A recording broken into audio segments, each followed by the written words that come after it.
Hi, welcome to Translating Interview Speak, what your interviewer really wants to know. Today we're going to talk about Chapter 6 out of our 13 chapters. And we're in part 2 of the book, where we translate what the interviewer is saying. And in Chapter 6, we're going to talk about questions about problem solving, time management, negotiation, and change questions. We're Barbara Limmer and Laura Brown, authors of Interview Speak, and we're here to help you get your next job. So let's jump right in. So here's another sentence diagram that we have in our book where we help you to really understand the words in these questions. And this topic of problem solving could be asked in a very simple, straightforward way. Describe a complex problem you solved. But it also could be asked in a much more complex way. So the sentence diagram question is describe a complex problem you faced. How did you analyze processes, strategically evaluate potential solutions, and ultimately enact change? And the second part of that question, you have to answer even if you're only asked the simple form of the question. Describe a complex problem you solved. So let's help break down these words. So, complex problem. Complex doesn't necessarily mean huge, it just means not simple, easy, or straightforward. By problem, what that means is any kind of opportunity or challenge that you either became aware of or were assigned to solve. So, how do you talk through your problem solving? Well, how did you analyze processes? What that means is that you investigated and researched all of the relevant factors, systems, policies, and people involved in the situation in order to identify potential solutions. How did you strategically evaluate potential solutions? What does that really mean? Well, it means that you thought through the long-term impact of each potential solution and ultimately enact change. That refers to selecting the solution in which all parties were satisfied with the resolution and to implementing that solution successfully. So let's translate that interview question. What they're saying is this job requires strong analytical and problem-solving skills.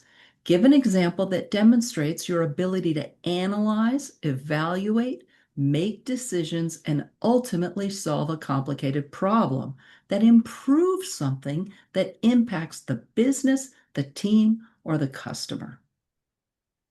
So, how do you answer that? Well, your answer needs to show how you think. Don't jump from the problem to the action and the results, because then you're missing the heart of the question, which is how you really thought through this. So, what do? You describe the problem, including what made it difficult or complicated, and any obstacles that you needed to overcome.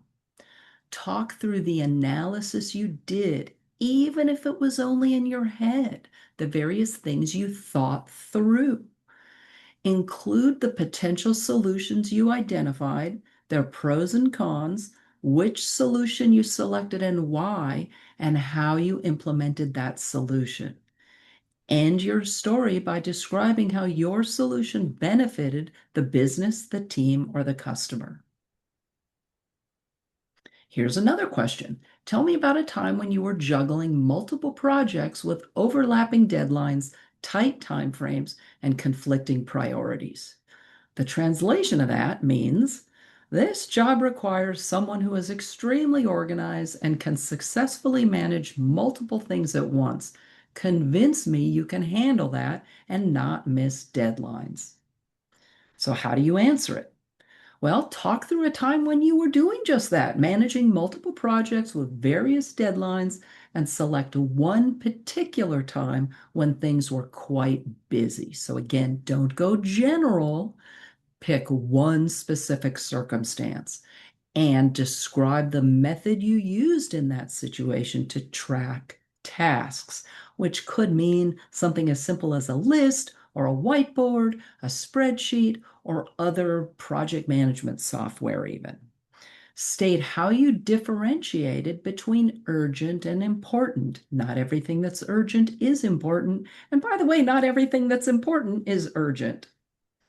Include any discussions with your boss and or colleagues if that played a part in your resolving this, and give the end result that every key task was completed on time and in priority order. Let's talk about another question that you might be asked.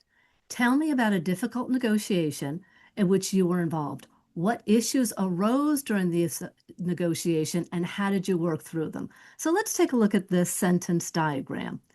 So we're going to break it down a little bit. And again, going back to what we've said in a couple of other ones, the word difficult simply means not simple. So select an example that was not easy or straightforward. Negotiation just refers to a communication where two or more parties are trying to reach an agreement. Involved means you are either the lead negotiator or a critical player in this interaction. So you need to be actually part of it. And when we talk about challenges, so the challenges could arise due to differing needs and priorities of the people involved. It could mean lack of flexibility, time, resources, communication, maybe trust, maybe authority issues, patience, credibility, confidence. So there are a lot of different things you could take a look at. And then finally, the part that says work through, it means that you resolved all the differences and everyone left the negotiation satisfied, even if they had to make some compromises during it.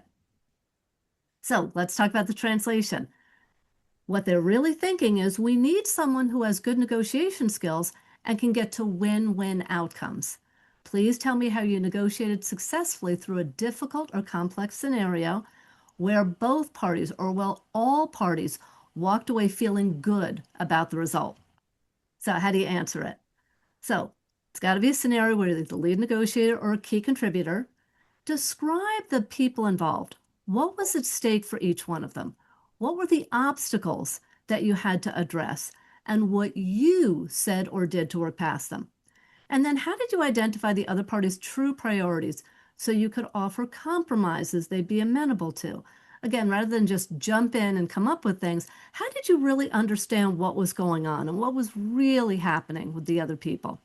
And then talk through how you persuaded them to agree to the compromises and the overall benefits to both parties, as well as maybe the team, the company, the customers. So again, you're really going through and helping the interviewer understand what went through that so they can see how you would deal with negotiations at this job.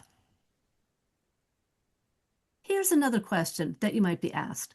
Tell me about a time when you had to deal with frequent changes or unexpected events on the job. Well, if you get asked this, chances are that change is a constant at that job, and things often happen that aren't anticipated. And the interviewer wants to know, convince me that you can be successful in this kind of environment. So how do you answer it?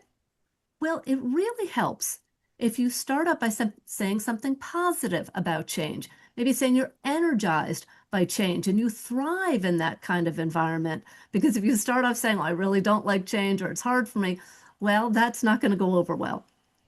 Then, after you point out how you like change, talk through a work situation that involves constant change and where things came up all the time that were unexpected.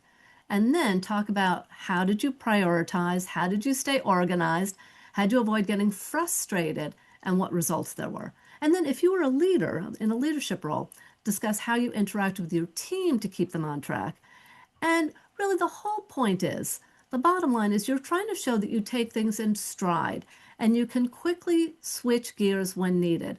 Because again, if there are a lot of changes, you're not going to know exactly what to expect, but you want to show that you're the kind of flexible person that can deal with that. So those were some of the questions in Chapter 6. Now let's talk about what's next, Chapter 7. We're going to talk about some questions by different job functions, because depending on where you're working, you might get asked different questions. And we're going to talk about how to answer questions about senior leadership, operations, sales, marketing, finance, information technology, and human resources. We'll see you there. Thank you so much. If you like this, please like and share this video. We'll see you in the next video. Bye.